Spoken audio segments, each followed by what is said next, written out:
Hey there! Today we're diving into a common problem faced by many tech enthusiasts. The challenge of restoring Azure board work items from a CSV file back into Azure boards. It can be a bit tricky, but fret not, we've got a solution lined up for you.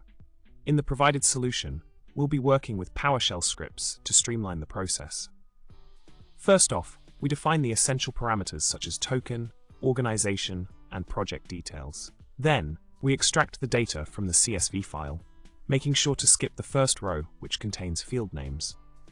We also handle special cases like converting forward slashes to double slashes in the area path. Moving on to the next part of the solution, we continue building upon the PowerShell script.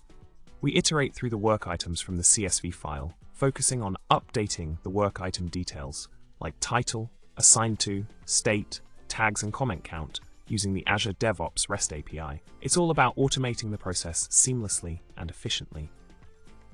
Wrapping up our solution journey, we've successfully covered the steps to restore work items from a CSV file back into Azure boards using PowerShell scripts.